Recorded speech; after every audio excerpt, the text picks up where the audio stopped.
दादा आज हे रोल का आज महाराष्ट्रातल्या अनेक भागातनं विशेषतः गडचिरोली, चंद्रपूर, नागपूर, त्याच्यानंतर हिंगोली, परभणी, अहिल्यानगरमधनं राहुरी, पुणे जिल्ह्यातनं दौंड, त्याचबरोबर अणुशक्तीनगर, शिवाजीनगर, नंतर आमचं वाडा, पालघर जिल्ह्यातलं वाडा आणि शहापूर, अशा वेगवेगळ्या भागातनं अनेक सहकाऱ्यांनी राष्ट्रवादी काँग्रेस पक्षामध्ये प्रवेश केलेला आहे. बरेच दिवस म्हणजे दर आठवड्याला प्रवेश होत असतात. मागच्याच आठवड्यामध्ये राजू नवघरे आमदार असतील किंवा राजेश विटेकर असतील किंवा आमचे बांगर म्हणून तिथले आमचे जिल्हाध्यक्ष आहेत हिंगोलीचे ते असतील किंवा इकडच्या भागात आनंद ठाकूर आणि आमचा दौलत दरोडा असतील, या सगळ्यांनी किंवा अणुशक्तीनगर आणि शिवाजीनगर आणि घाटकोपर आणि वाशीनाका ह्या सगळ्या परिसरातले आमचे नवाबभाई, सना मलिक हे सगळे मान्यवर असतील. तसंच आमचे तनपुरे साहेबांनी पक्षामध्ये प्रवेश केलेल्या राहुरीचे ते असतील किंवा आमचे तिथं ह्या संदर्भामध्ये बाबा आत्राम गडचिरोलीचे असतील, आमचा रवींद्र वासेकर असेल, तसंच आमचे चंद्रपूरचे काही सहकारी असतील. ह्या अशा अनेक भागातल्या अनेक मान्यवरांनी पक्षामध्ये प्रवेश करण्याच्याकरता बरेच मान्यवर इच्छुक होते. कोणी जिल्हा परिषदेचा अध्यक्ष म्हणून काम केलं आहे, सभापती म्हणून काम केलं आहे, विषय समितीचे सभापती, नगराध्यक्ष म्हणून काम केलं आहे, नगरसेवक, नगरसेविका, अशा वेगवेगळ्या पदावर काम करणाऱ्या अनेक कार्यकर्त्यांनी, काही माजी आमदार होते, अशा ह्या सगळ्यांनी पक्षप्रवेशाचा निर्णय घेतला. आणि आज जवळपास 4 ते आता 7 वाजेपर्यंत मी त्यांना सगळ्यांना पक्षप्रवेश देऊन त्या सगळ्यांचं स्वागत केलेलं आहे. पक्षवाढीच्या दृष्टीनं प्रत्येकजण आपापल्या परीनं प्रयत्न करत असतं. इतर पण पक्षामध्ये वेगवेगळ्या मान्यवरांना प्रवेश देत असतात आणि ह्या पद्धतीनं सरकारमध्ये काम करत असताना प्रत्येकजण आपली आपली संख्या कशी वाढेल याबद्दलचा प्रयत्न करत असतं. त्याचाच हा एक भाग होता. दादा, विजय भांबळेंचा पक्षप्रवेश झालाय. ज्या ठिकाणाहून विजय भांबळे येतात तिथे आता सध्या मेघना बोर्डीकर या आमदार आहेत, तुमच्या मंत्रिमंडळामध्ये राज्यमंत्री आहेत.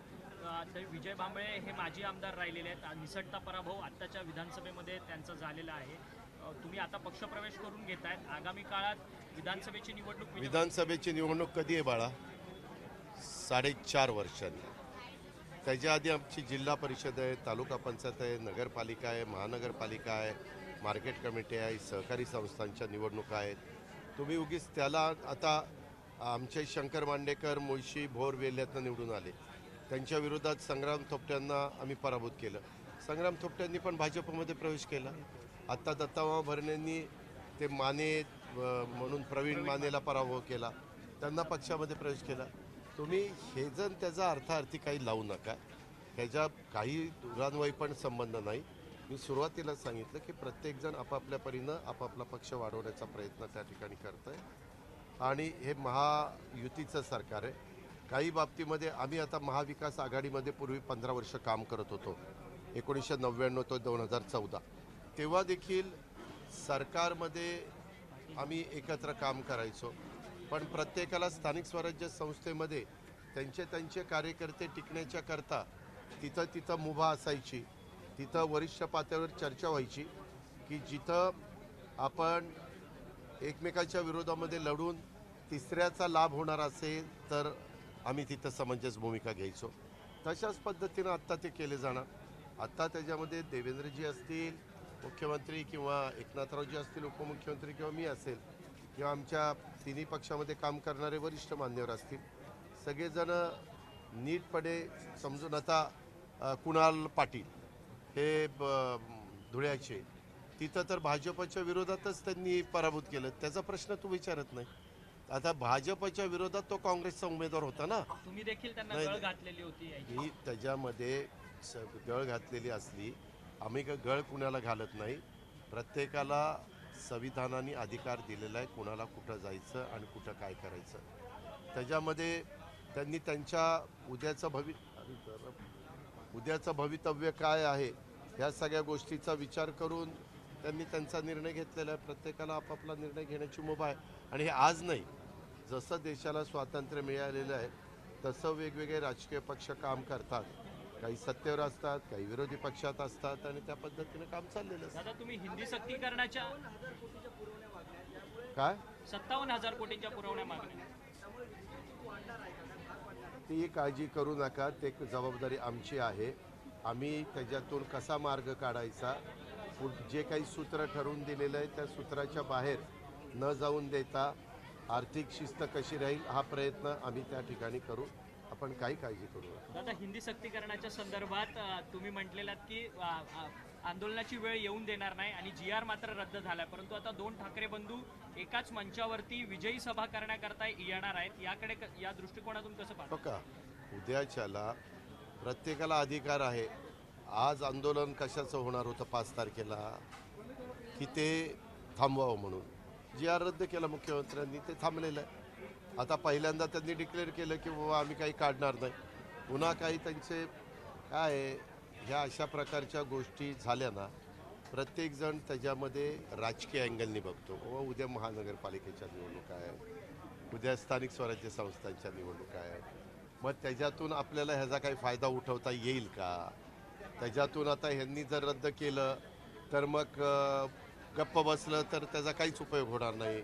म्हणून विजयोत्सव साजरा केला तर त्याच्यातनं काहीतरी वातावरण निर्मिती करता येईल का, असा काही आराखडे त्यांचा असेल.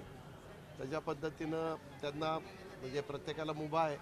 पण दोन्ही ठाकरे बंधू हे मराठीच्या मुद्द्यावरती न येता महापालिकेच्या मुद्द्यावरती एकत्र येतात असं तुमचं म्हणणं आहे का? माझं तसं म्हणणं नाही. उगीच माझ्या नावावर काही खपवायला जाऊ नको. मी स्पष्टपणे परवा पुण्यामध्ये सांगितलं, कुणाच्या बरोबर जावं हा ज्याचा त्याचा वैयक्तिक प्रश्न आहे, त्या पक्षाच्या प्रमुखांचा प्रश्न. उगीच काहीतरी ब्रेकिंग न्यूज लावायला अजित पवार असं म्हणले, अरे काही अजित पवार म्हणलाच नाही ना. ते दोघं बंधू ठरवतील त्यांनी काय करावं आणि काय नाही. त्याच्यात आम्ही लोकांनी नाक खुपसायचं काय कारण आहे? दादा रायगडच्या पायथ्याची छत्र निजामपूर ग्रुप ग्रामपंचायत आहे त्या गोपीचंद पडळकर असं म्हणतात की आता नाव बदललं बदललं गेलं. पाहिजे आणि या संदर्भात तुम्ही मागणी जेवढ्या व्यक्ती असतात, जेवढी मतं असतात, प्रत्येकजण आपापल्या पद्धतीनं तिथं भूमिका मांडण्याचं काम करत असतं. सरकार शेवटी सर्व अर्थाने विचार करून निर्णय घेत असतं. आता तुम्हाला माहिती आहे की मागं छत्रपती संभाजीनगर करत असताना उद्धव ठाकरे साहेबांच्या नेतृत्वाखाली संभाजीनगर करण्यात आलं. त्याच्यानंतर पुन्हा एकनाथराव शिंदेच्या नेतृत्वाखालचं सरकार आलं आणि त्यांनी छत्रपती संभाजीनगर केलं. उस्मानाबादचं धाराशिव केलं, अहमदनगरचं अहिल्यानगर केलं. अशा वेगवेगळ्या गोष्टी करतात. आपल्यात तुम्ही जर बघितलं उत्तर प्रदेशमध्ये तर देखील अनेक जिल्ह्यांची नावं मायावती ज्यावेळेस चीफ मिनिस्टर होत्या त्यावेळेस त्यांनी बदललेली आहे. आता पूर्वी आपल्या मुंबईला बॉम्बे करायचे, आता मुंबई असं करायला लागले. किंवा पूर्वी पुण्याला पुणा करायचे, आता पुणे. किंवा चेन्नईला मद्रास आपण म्हणायचो. किंवा बेंगलोर तर आता बंगळुरू असं काहीतरी विचार. त्या लोकशाहीमध्ये ते लोकांनी त्यांना निवडून दिलेलं असतं आणि लोकशाहीमध्ये जनतेचा आदर करून राज्य करताना निर्णय घ्यावे लागत असतात. त्या पद्धतीनं लोक मागण्या करत असतात. त्या मागण्या योग्य वाटल्या तर निर्णय होतात, नाही वाटल्या तर निर्णय होत नाही. दादा संग्राम जगताप आज तुमच्या भेटीसाठी आलेले मंत्रालयात. तुम्ही भेटायला एक आठवड्या अगोदरच त्यांना संदेश पाठवलेला, परंतु त्यांच्या प्रखर हिंदुत्ववादी भूमिकेवरतून सगळ्यांनी नाराजी व्यक्त केली. तुम्ही अजिबात काहीतरी सांगत जाऊ नका. मागच्या मंगळवारी बोलवलं होतं तेव्हा तिथं पालखी येणार होती. आपल्या सगळ्या महाराष्ट्रामध्ये ज्यावेळेस आपल्या शहराच्या परिसरातनं कोणतीही पालखी, आता आमच्या भागातनं तुकोबा महाराजांची पालखी जाते, संत तुकाराम महाराज. पलीकडे जेजुरी वगैरे तिथनं संत ज्ञानेश्वर महाराजांची जाते. बारामतीतनं सोपान काकांची पण पालखी परवा. एबीपी माझा, उघडा डोळे बघा नीट.